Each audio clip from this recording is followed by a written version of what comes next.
I am Irene Houghton, and I'm interviewing Atieno, who is the creative director of Atieno'S Success Leaves Clues. And it's an honor to interview her. Hi, Atieno. Hi, Irene. How are you? It's a pleasure to have you on, to have me on this show. Thank you. You look very beautiful today, Atieno. I like the makeup. I like the hair color. I like how you just look very, very fresh, very refreshing, bold, but yet very classy. Thank you, Irene. I really appreciate it. So guys, as you may have noticed, we look alike. Oh no, we don't look alike. We're sisters. We are biological sisters. Like this Atieno is my actual biological sister. So she is the first one in the family. I'm the third.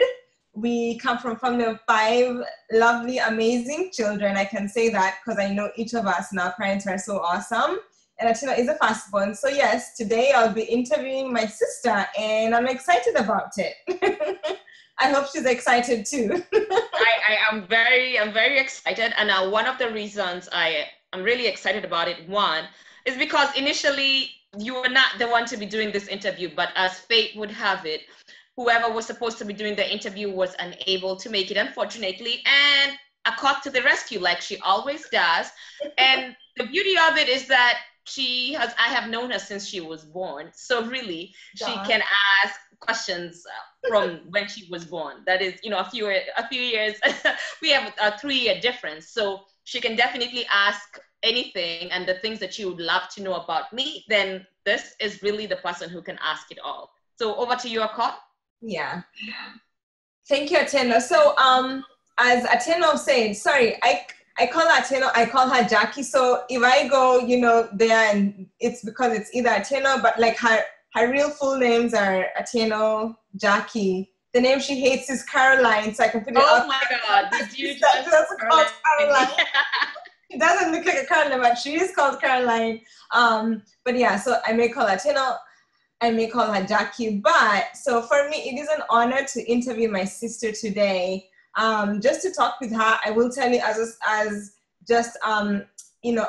side note, and as she said, I was not expecting this interview, but little sisters are always pulled into stuff, and then after they do it, they go like, oh my God, that was amazing, after they've been dragged into it, kicking. So anyway, that's been the story of my life with my sister Jackie Atieno.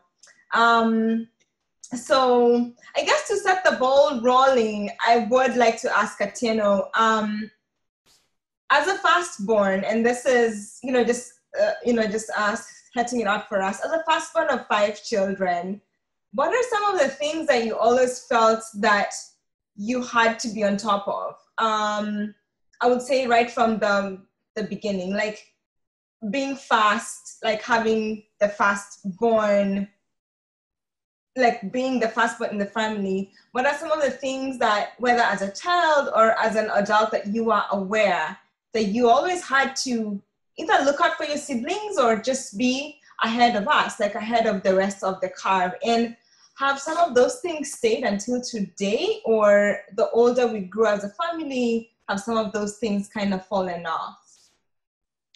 I will say the thing that I've always felt that I've needed to do, and I don't know that I feel that I need to do it, it's just something that I do.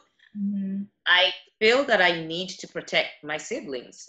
So if anybody came for them or did something that I did not think was right, mm-hmm. just like a mother hen would protect, her chicks, I do that with my siblings. And until today, mm-hmm. if I thought, something was not right, I definitely would stand out, and stand up for them. One of the things is that, I can be very outspoken or I can be very laid back. So if there's no need to say anything and we're just talking and laughing, absolutely. Right. But if I needed to say something to protect one of my siblings, and until today, I did it as a child, and until today, I definitely would. In regards to responsibility as a firstborn, well, it was, hit or miss.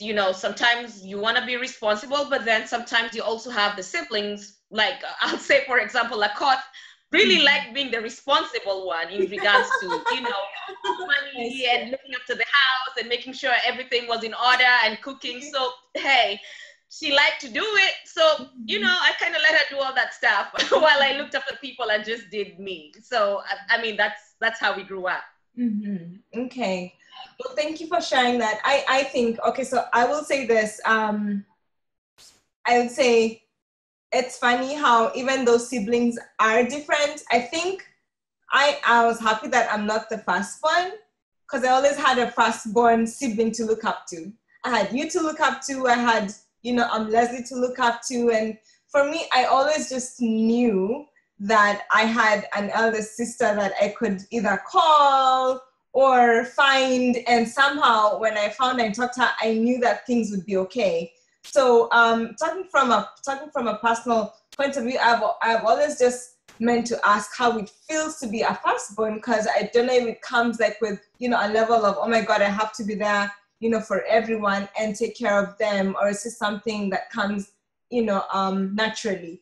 But having said all that you've said, I would say that from my point of view, you are, and I'm sure Jing would also vouch with me and say you are an amazing firstborn, and we always laugh at you, but at the same time always be like, have you called Atieno yet? No. Okay, you call her. No, you call her.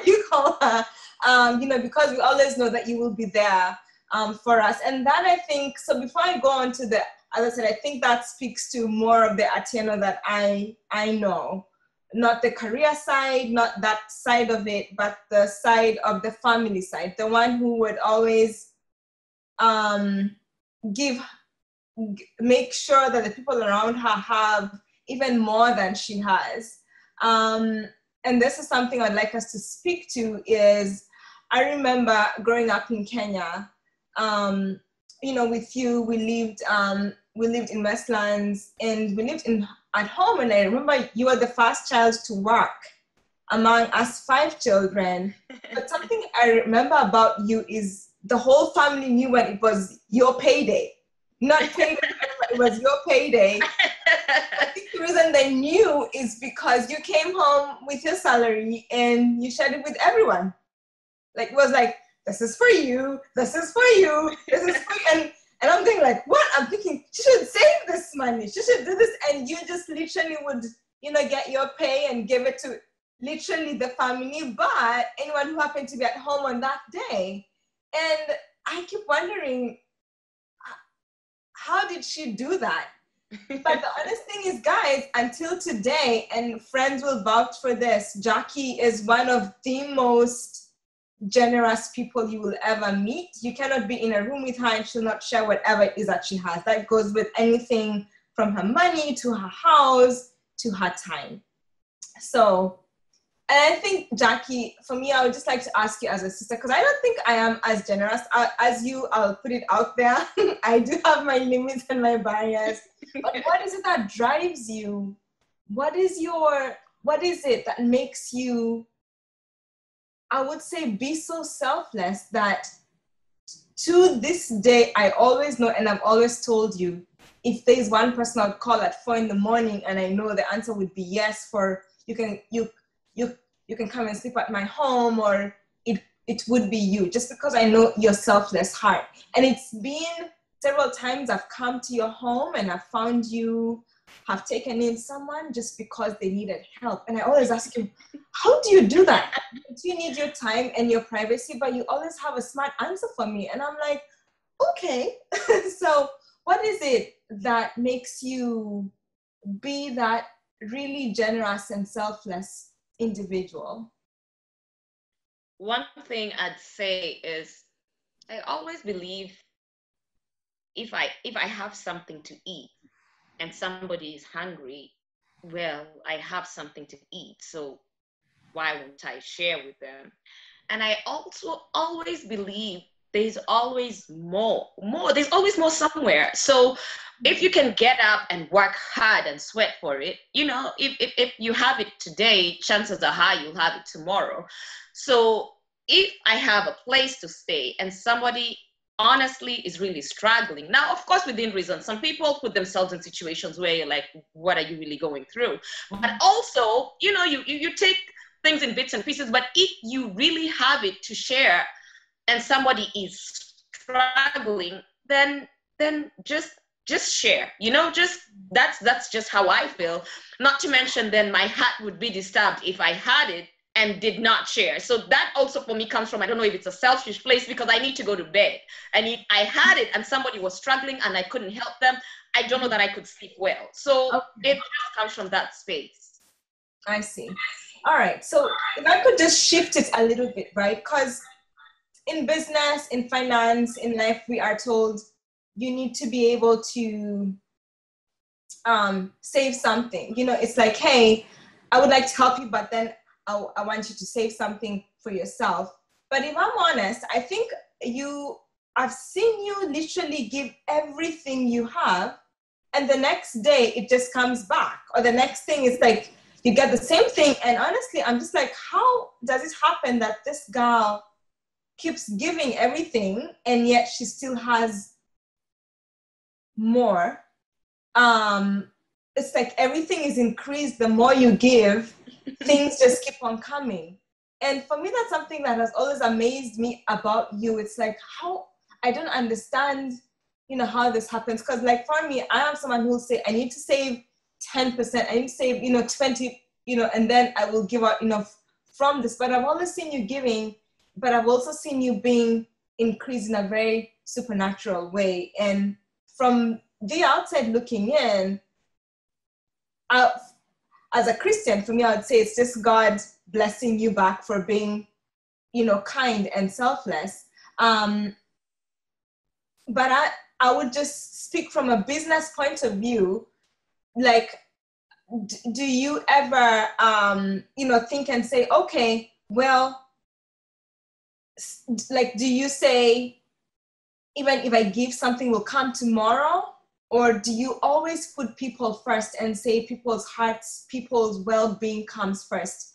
Tomorrow will take care of itself. It would totally depend on the circumstance, but just based on myself as a human being, the well-being would come first. You know, if somebody was sick, if something was going on that could not be helped, that for me overrules, oh, I have to do this, because, you know, humanity. If somebody is really honestly truly struggling, I would definitely assist the person. Right. Now, from a supernatural standpoint, I would say that sometimes I believe God puts me in places because he knows he also gave me a very giving, loving, and sharing heart. So definitely, somehow he puts me in positions where you think, oh, this is just enough for one person, but God is like, oh, you know, when I gave that to her, it was good for 10 people.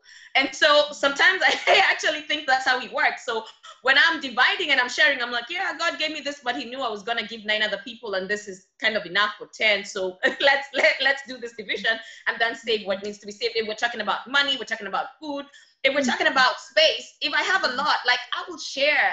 If I have an excess, I don't see why I wouldn't share. Right. Wow, thank you. All right, thank you, Atieno. So when we come back, we'll go more into her career story, her successes, and what clues she can leave behind for us on this episode. Right now, we've just really been talking about the family aspect of it and the soft side of it. Atieno is a very giving person, and she's shared with us how her giving stems from knowing that the well-being of the people comes first before anything else. It comes first before money. It comes first before being first. And she is someone that I can speak from the perspective of being a sister who's been very blessed and has been also able to bless tons of people, not only in the United States, but also in Kenya. So it's an honor to be on this show and to be able to interview Jackie, having known her from when she was 3 years old and I wasn't yet born, but I knew her. Anyway, to now. So guys, we will be back onto more serious aspects, talking about her career and her successes in her career and where she is now and what led her to the show, and also why is her hair pink? But I love it. I like it. Anyway, guys, see you soon. Bye. Bye-bye.